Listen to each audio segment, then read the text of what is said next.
The Deal News Podcast, episode 238 for December 5th. Santa, baby. I am joined by Lewis and Dan. Hey, guys. Hey, Howdy. Jeff. Good to be here. How's it going, Dan? It's going well. I don't mean to, Lewis, I'm sorry. I don't mean to just single Dan out and ask him how he's doing. Yeah. Bear with me. There's a reason I ask. If listeners and watchers may remember, Dan went in for some surgery. Are you recovering all right from it? Yeah, I'm still in the recovery process. They fixed my deviated septum and some other stuff in there, so there's like this little You're piece not of as deviant plastic. as you were before. Well, there's only so much they can fix, Jeff. But yeah, so it's now it's just like I feel like my head's all stopped up, and I don't feel 100%, but I will try my best to be as witty and cavalier as I can. Well, that's all we can ask for. And Sure. I think your webcam is having sympathy pains with you because it's kind of It's a a little little herky-jerky. yeah today. It's like, What's happening? Are you don't torrenting know. something? Oh yeah, it's those 400 movies that I was. Die Hard. Yeah, Die Hard. Did you say you had a piece of plastic in your nose? Yeah, they apparently the doctor said that at least in this procedure, they went in and shaved down part of the bone for the septum. Yeah, this is going to be great, and I hope you're all listening around lunchtime. Right. And what they do is they take like a really thin piece, like almost the same thickness as like vellum paper, Okay. and they put it in your nose along the sides and sort of like stitch it through, so it creates a new I don't know septum. whether it's just a sadistic thing the doctor likes to do or if it actually helps. But Yeah, he's what going it to telling all of his buddies, dude, I sewed in a piece of plastic into this dude's head. He was cool with it. yeah, he was fine. We'll just leave it there for future generations. Well, But what it does, it keeps the swollen part of the sinus from growing up against the part that you had to shave off and cut open. So I guess it's like when you have hernia surgery, they put in like a piece of fabric that holds everything in while the muscle then like grows back through the Yes. fabric that they put in there so that it grows back in the right way and you don't have a repeat offender. it's like the fabric of our lives. Right. Plastic vellum nasal fabric. The fabric of our lives. Well, thank you for asking. Yes, I'm glad I'm you're doing feeling better. I hope you continue to recuperate. Yeah. Now I'll ask Lewis. How are you doing? How's your nose, Lewis? Good, fine. No problems on this end. Awesome.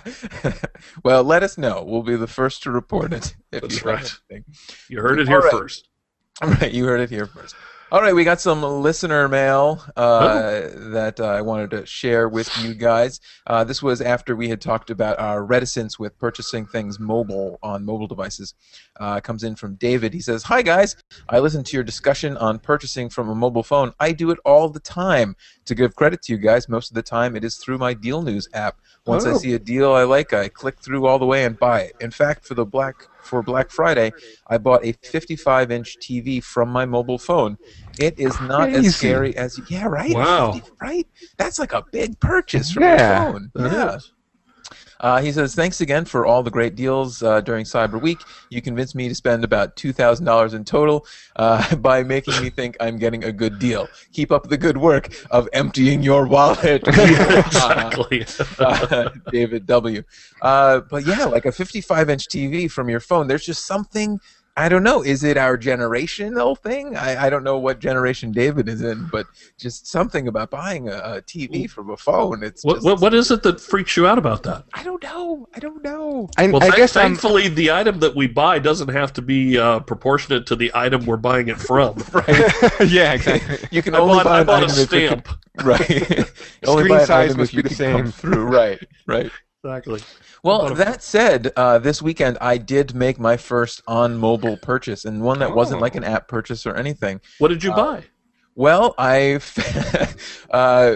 friends invited us over for a tree trimming party, and we said, "Oh, do you have a pickle? Do you guys know about the pickle, the German pickle on the tree? It's an ornament, looks like a pickle. I don't know where this conversation's going. But being a quarter German, this is something we always had at my house. It's I don't know if it ever used to really be a real pickle or if this is just a fake legend, but we have a glass pickle that you hang on the tree, and apparently kids are supposed to come down on Christmas morning and try and find the pickle on the tree, and it's supposed to bring good luck if you hang it on the tree. So my friends that invited us over had the same reaction to the pickle. and it turns out that we couldn't go. It was going to be on Friday. We had other things to do, but we were like, well, let's buy them a pickle anyway. I was sitting on the couch at the time that my wife suggested this to me, and seeing as how my computer is 8 feet from the couch, but I had my phone on me, I loaded up Amazon and I found a pickle ornament on the Amazon app, and I ordered it right there. It still felt weird. Even though it was like a 5, well, I don't want to say how much it was, just in case they listen to the podcast. Now, here's my question: Is it just like a generic pickle ornament, or is it specifically for this German tradition thing?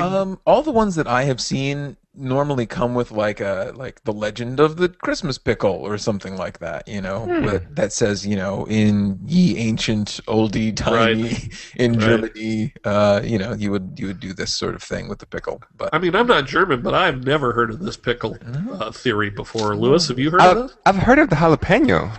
A jalapeno? Yeah, you do. No, seriously, no joke. Instead of a pickle, it's like a glass jalapeno. And Are you kidding me? For good luck, yeah. Really? Yeah. Sometimes it's a glass ornament, and sometimes it could be an actual, it's almost like a small light in the shape of a jalapeno. So it's like an LED jalapeno, or? Yeah, exactly. Wow. Huh. Yeah. The other, a couple of years ago, at a street fair, we found this guy selling old Hallmark ornaments, and one of them was a mouse in a jalapeno. And I wonder if that has anything to do with Hallmark trying to horn in the jalapeno tradition. Was it a real mouse in a jalapeno? It was. It was a real mouse and a real jalapeno. It was really gross. You just never know about the street vendors. It could be anything. It was just a mouse that dragged its lunch up to the counter between the other ornaments, and I bought it. Wow, a jalapeno. See, I'm learning so much today. Yeah. Do you have any tree traditions then? Like things that have to appear on your tree for good luck, Louis? There's the jalapeno, I would say, and that's probably... that's the only thing? Yeah, and just some old ornaments that we've had since I was in kindergarten and stuff like that. That's about it, yeah. I only have 2 ornaments that are tradition for me, I guess. One's a Grim Reaper ornament that I have that I really like, and the other's way back when Hallmark had the Starship shuttle from the Enterprise. Mm-hmm. That if you hit the button, it's Spock saying, Happy Holidays. Shuttlecraft Enterprise. That's it. You know it. Yeah. Yeah. Mm-hmm. Live long and prosperous. Happy Holidays. Yep. Awesome. It's great. I press that button once a year when I visit my parents during the holiday. They still put it up. Yeah. Mm-hmm. Well, so that's the Leadbetter traditions. Sure. I wonder if there are any more traditions, because as much as I know that it won't give me good luck or anything, I'm really glad that I have a jalapeno on my tree now. And so listeners or viewers, if you have any of these sorts of traditions, write in. Let me load up my Christmas tree this year. All sorts of foods and weird things. If not, make something up. Maybe we'll make it a Deal-Janus tradition. I don't know. There you go, like the holiday eggplant. Yeah, right. Eggplant. Hang an eggplant, and all throughout the year you'll get great deals on things. Some oregano, cilantro. Not cilantro. That stuff tastes like soap to me. What, cilantro? Yeah, like some people cilantro, it's like a genetic thing. Some people cilantro does not taste good too. Oh, really? Wow, I love cilantro. Yeah, I can. It really stands out in anything that it's put in. It doesn't taste like soap to me. I do know someone that it tastes like soap for, but I just don't like it in anything. So I don't know if I'm a genetic freak or I just don't like cilantro. So I don't know.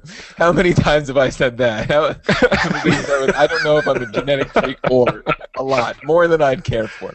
Anyway, all right, we should start talking about... Yeah, we probably should. Enough with hanging vegetables and fruits from our tree. But seriously, write in if you have any traditions or hear of any others. I would love to know. I love those kind of things. Another follow-up that we have is a listener did send us a link to this. And he sent it a long time. This happened a while ago. It was a follow-up to the story. I remember Amazon was offering their Prime service for $7.99 a month. Right. A guy sent this in. I don't know what happened to the email, so I can't give you credit. I'm really sorry. I'm terrible. If it was you who sent it in, send me another email, and I will make sure that I give you proper credit where credit is due next week. But it turns out that they're not doing it anymore. Like within a week of offering it, Amazon just pulled that $7.99 a month thing. They say that they regularly test their customers or test new things like this on their customers to see how it would go, and that they've completed their test. So if you got in on it, I think you can continue to be in on it. But if you didn't get in on it in that like 2 week, 1 week span, wow, there's nothing to it. So I guess very quick. That was fast. Very quick. Do you think they just saw that Amazon Prime was never going to be a competitor for Netflix in that way, or? Because I mean, I thought it was a great idea. You know? It did sound like a great idea. I mean, it actually piqued my interest enough to make me want to maybe kick down for a couple months, to buy some stuff. So too late. Yeah, too late now. Yeah, your only option now is the regular $79 a month for it. Yeah. So I mean, I guess if you really think about the video content that they offer, it is maybe a little bit narrower than what Netflix does. So by saying $7.99 a month, it's drawing that direct comparison that maybe they don't necessarily want because they can't compete with it. Right. But to like send it out there, then yank it back so quickly. Yeah. It's ridiculous. Some test. Yeah, right? It's the quickest test ever. It's kind of like, what was that Google product that they came up with and then said, oh, we're just kidding, we're not going to make it, after they sent out the ball, the orb, or whatever that orb. thing was? What was that? The Nexus... crap. Whatever happened to that? Yeah. The speaker, right? The speaker. Yeah, right. It was like a $300 speaker. Right, and it would enable you to stream YouTube to your TV or something like that. What was it called? It was announced along with the Nexus tablet, right? Wasn't it? Yeah, around the same time. It was the Nexus... Pill.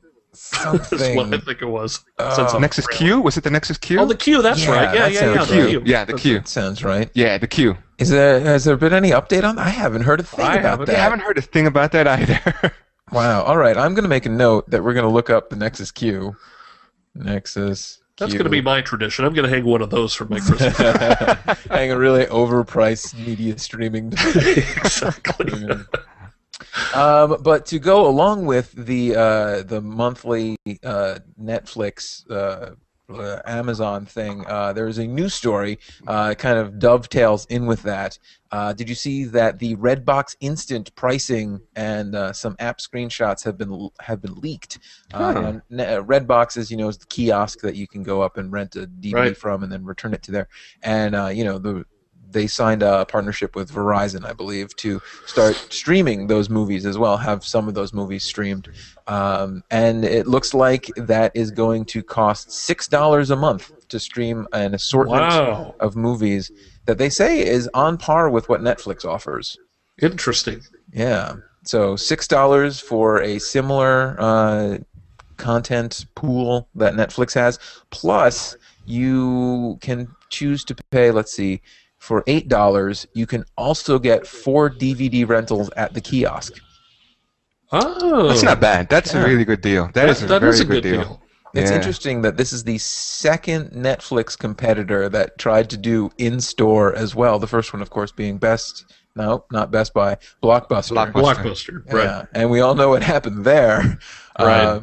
So what do you guys think about this offering? Is this going to make you want to try it out, or you guys? I would try it out. I mean, I'm paying. I'm still paying the $7.99 for Netflix now or whatever, and we'll have to go back and check our records because did I not call this like 8 months ago that Redbox would offer a streaming service? No, am I hallucinating? You may have, but we also knew that it was going to happen. Oh, yeah. All right. Are you on pain medication? I could be.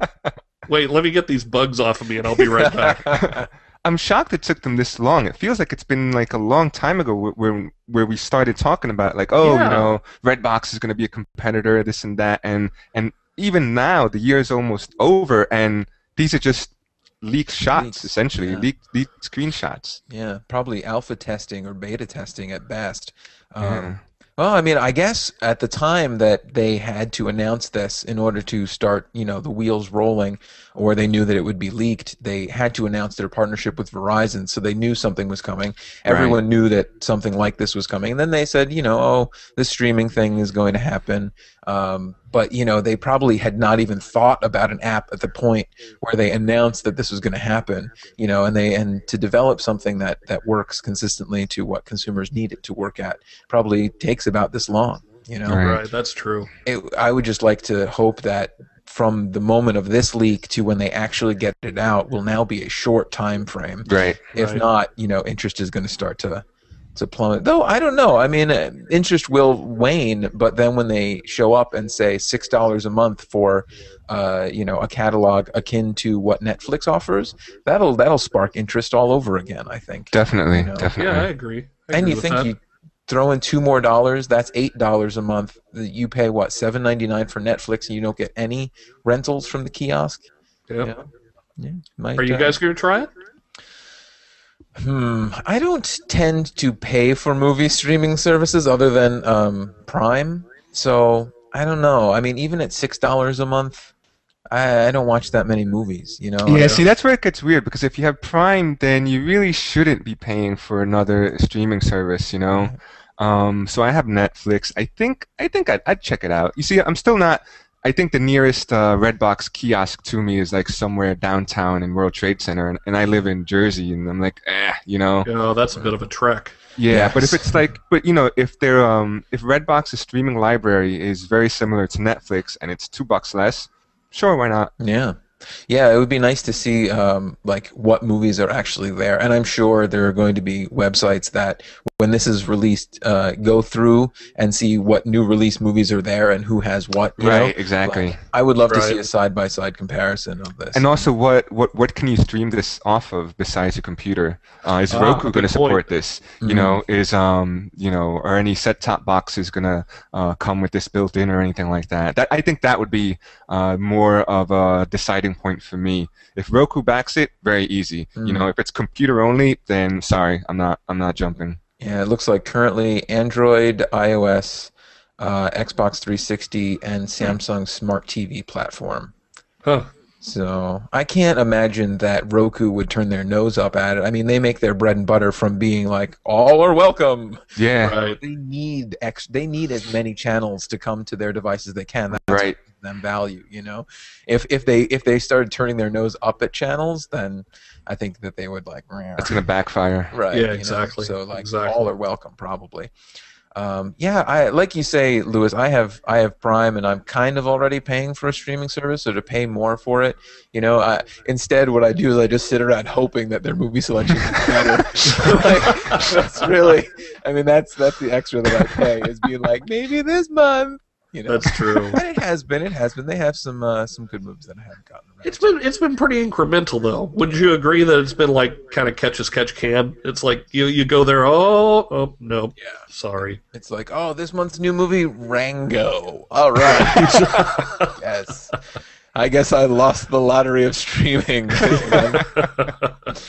All right, let's see. Let's move on. We have, more Black Friday, Cyber Monday numbers. Are you guys sick of this yet? I'm not. I find I find it fascinating. Yeah. I hope our listeners are not sick of it.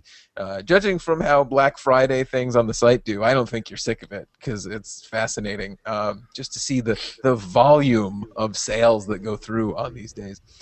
So we have some more information. Why don't you lead us through this, Lewis? Yeah, so according to the NPD Group, which they're kind of like a market research firm, they're saying that sales of consumer electronics on Black Friday fell 5.6% this year, Really? which is steeper than anything they ever expected. But on the flip side, there is some good news though.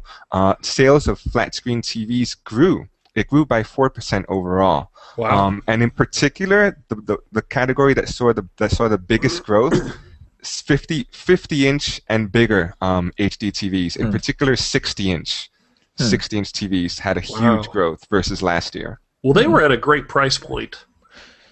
Yeah, there were some great really prices were. on the really large TVs last year. And Now, this I've got a year. question, Lewis. What do they classify as a gadget?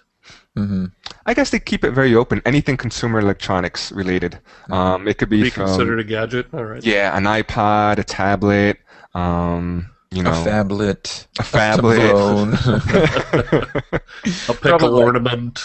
Gaming consoles and things like that, which is Okay. interesting that there's like a decline in any category, seeing as how we did such record numbers this year, you know, Right. So year then, over year. like, you know, I think we spoke about it during the last podcast where, like, I think it was either Black Friday or Cyber Monday, so, like, the biggest sales ever.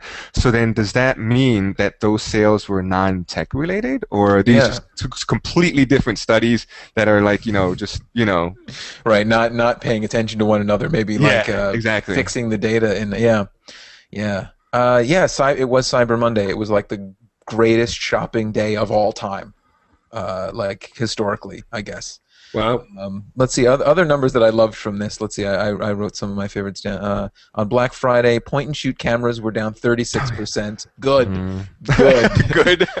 Good.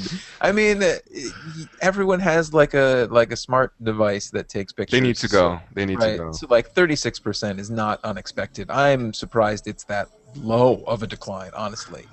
No, they still make great gifts, you know, for kids or whatever. They don't have phones, or people who like, you know, want to keep their devices separate and don't like the future. One of my other favorite numbers from this thing was that Android tablet sales were up 91%. Wow. 91%. That's a lot. The year before, there were no Android tablets that anyone wanted to buy. Because, like, honestly, think about it. Last year, the only tablet you had was what? The Zoom? That was out, right? And that was like that was very $500 for a tablet, you know? No one had come out with, you know, like the Nexus that was at $199 or whatever. Well, that's true. That's right. You know, so you either had like the really expensive Android tablet that no one was going to pay for, because if they're going to pay that much, they're going to get an iPad. Or you had the ones that were like $50 and could do nothing. You know, the really generic ones. Let's see, other great numbers that I love from, or things that the analyst called out in this, is that on Cyber Monday, warm temperatures led to more in-store shopping. Now that takes a special kind of analyst to come up with, don't you think? Like, I don't know, it's warm out, people like going outside. I think it led to higher sales and stuff.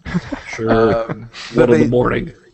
They did point out that more of the orders that they tabulated met the minimums for free shipping from the stores that they were looking at, which meant that people were padding their order to get free shipping. Oh, wow. Yeah, so it shows you it works. You offer free shipping at a minimum, and people are going to do their best to reach that minimum. You know. Yeah. Let's see. That's about it. The other one was digital gifts. Digital items were up 25%, which is interesting because I don't think people are giving those as gifts. So that just means that people were buying like ebooks and music for themselves. Right, exactly. During Black Friday week, you know. Anything else from this that you want to... I'm sorry, Lewis, I kind of took it over with... I was like, I was excited. That's it. So... yeah, cool. All right, so some more numbers. Hopefully that's the end of it. I don't know. Maybe there's probably more coming as more analysts get their hands on these numbers. All right, let's see. What should we talk about next? We got some holiday shopping news that we can talk about. This one, do you guys remember? I think we covered it last year. It was the 12 Days of Christmas Index. Oh, right. The true cost of Christmas. This is... what is it? The PNC Financial Group tabulate the cost of buying all of the items in the classic song 12 Days of Christmas to say how much it would cost. This year you're looking at, if you do the true... Now, what do you guys think? Is the person in the song buying only one of those items and one every day, and so they're accumulating, or are they actually buying every item mentioned on every day? Meaning, on the second day, they're not only getting... Oh, that's a good question. You know, I always thought of it as accumulating. Yeah, as did I. Right. So that means that there's two ways of looking at this.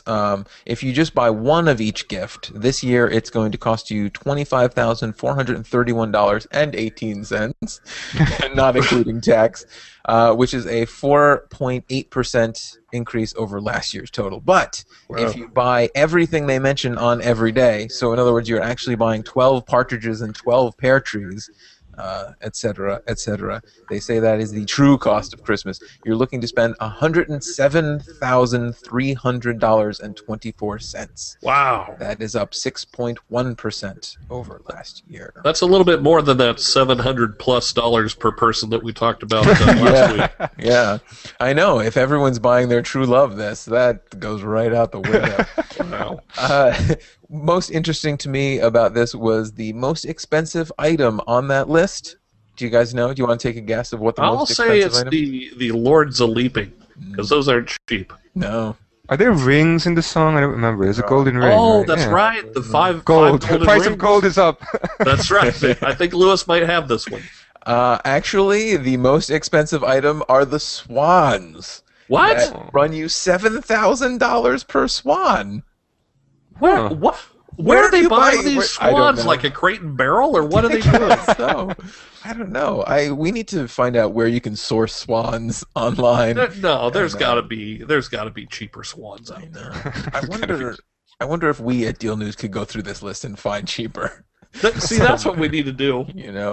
But I wouldn't know how to price out the Lords of Leaping, like you say.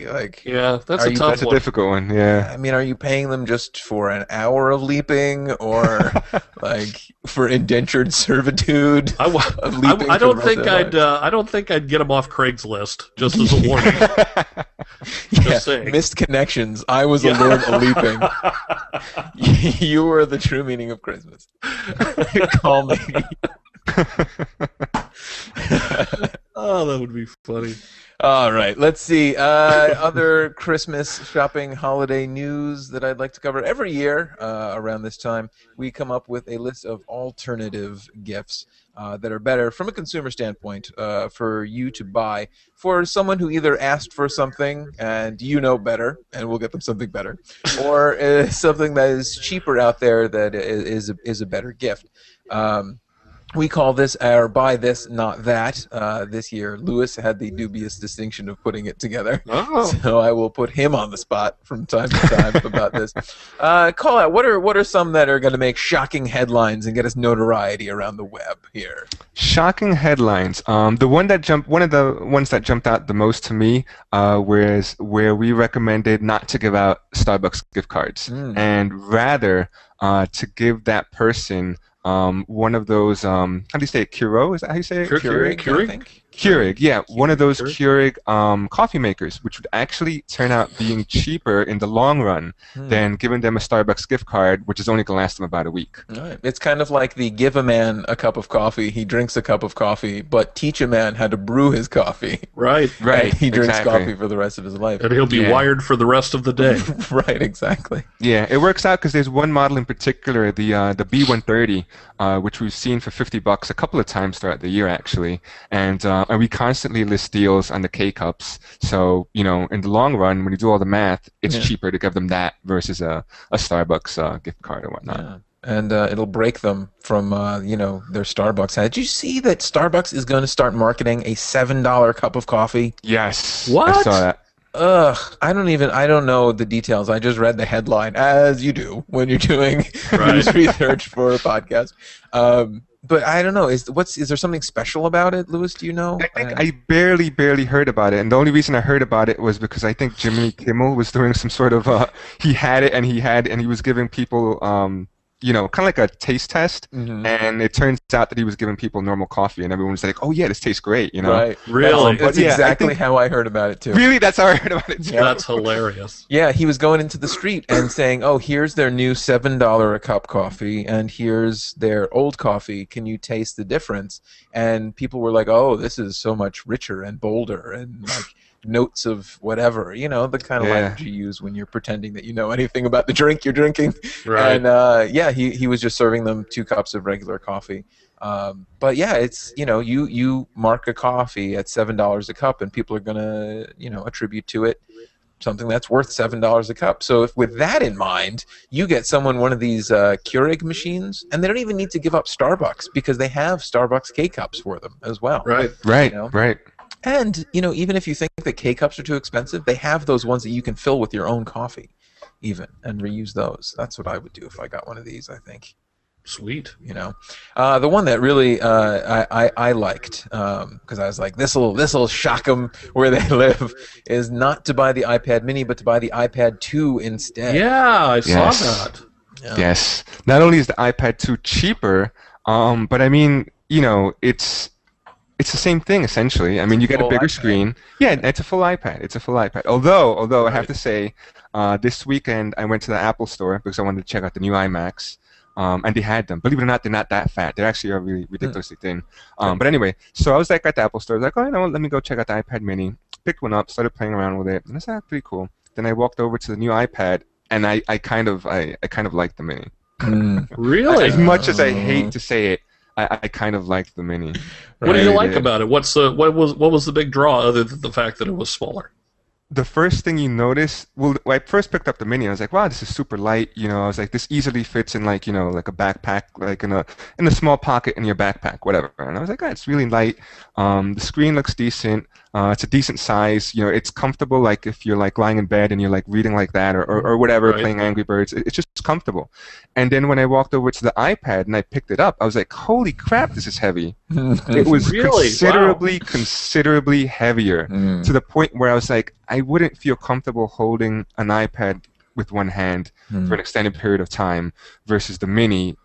As I hate to say this because it's exactly what Apple said, it was meant to be held with just one hand. Yeah. See, but do you think that this is a perspective thing for you? Like, had you never touched the Mini and you had just played around with the new iPad, would you have been like, yeah, that's great. It feels right in my hand, but because something feels better and lighter, maybe, Yeah, like, it's definitely the fact that it was lighter and smaller and thinner and whatever. I mean, you could do that with any object. Take this smartphone, take that one. Which one do you prefer? Oh, I prefer the smaller, lighter one. I mean, I guess what I just said is ignorance is bliss. If you don't know that there's something better than the thing that you have, you will love. Yeah, right. But I mean, like I didn't miss. Well, that's the other thing. I didn't miss. What's the Mini? 7-inch screen versus the iPad is 9-inch. I didn't miss that extra screen.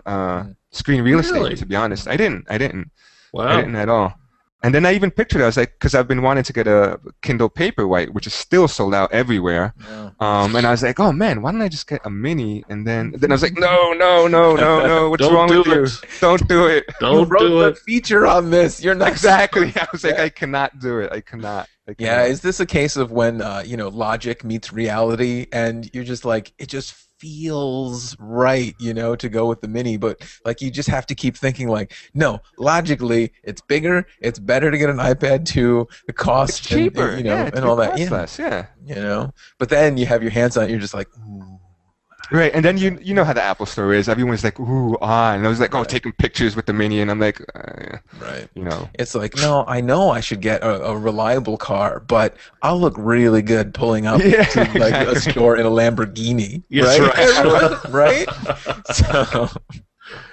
Now, one of the things, Lewis, that I thought was really good here in your story was the buying the Amazon gift card rather than the iTunes gift card. Yes. I thought that was brilliant. It's one of those things that I know in my heart, but my head just keeps going like, oh, yeah, I'll get him an iTunes gift card. Yeah. So, but that's it makes more sense because obviously the Amazon stuff's way cheaper. Yeah, especially for music. I mean, when it comes to music, Amazon just absolutely kills the iTunes store when it comes to deals and sales. Yeah, a commenter pointed out, and this is something that we had also talked about, is where like if someone wants to buy apps on their iDevice with it, then an iTunes gift card is good for that, and we recognize that. But overall, if you're just giving a gift to someone, like as a gift that way, like I don't know, if someone is like, you know what I would really like for Christmas? Apps for my iPhone. Yeah. Then maybe an iTunes gift card is better for them there. But, overall, I think you're going to do way better giving an Amazon gift card. You could buy anything with an Amazon. Exactly. I was about to say, I have an iPhone. I love this phone. I use it all the time. I get cheap apps for it, but I'd prefer an Amazon gift card over an iTunes gift card. Yeah. Absolutely prefer Amazon. Especially like you said for MP3s. I mean, no one beats Amazon's prices on songs. Cannot beat it. Yeah, or at least if you give it enough time. Like right now, I'm currently waiting for CeeLo's CeeLo's Christmas album, Magic Moment, to drop. It started out, it was like $13.99 when it came out, and then it dropped to $8.99. And I just know in the weeks before Christmas they're going to drop like all the albums down to $5, or that one's going to be a daily deal or whatever. So every day I go to Amazon and I just look, knowing that it's going to undercut my iTunes store by like $2 at some point, you know. And that's funny. Amazon has been very aggressive because I've been looking at TVs and they just started doing like I think bundling $100 gift card or a $200 gift card with certain TVs, and I was like, oh I've seen that. It's pretty sweet. Yeah, that is great. All right, let's see if I don't know. I was going to say if listeners have, because I try and wrap this up by saying if listeners want to talk about some, but I realize we kind of left ourselves a dead end there. Can't really call. If you want to write in and talk about things that, there we go, listeners. Let's just rewind this and start over. Listeners, if you have any alternative gifts that you think you can give as opposed to something else someone might want that is better or more consumer conscious, send us an email. We'd love to hear from you. You can send that to podcast@dealnews.com. That also brings us to the end of this episode. So I want to thank you guys for joining me. Thanks for having us. You are welcome, and thank you again. Listeners, for links to today's stories, Twitter feeds, blog links, and more, go to our show notes page. You can also send us that feedback to podcast@dealnews.com, of course. And why don't you thumbs up us on YouTube if you watch the video, or give us a 5-star review on iTunes. The new iTunes 11 is out. You can go browse around and download it so that you can give us a 5-star review on iTunes 11. It doesn't change the fact that it's just a review, but you'll feel all new and spiffy about it and stuff. All right, that is the end. I am Jeff Somogyi. Goodbye.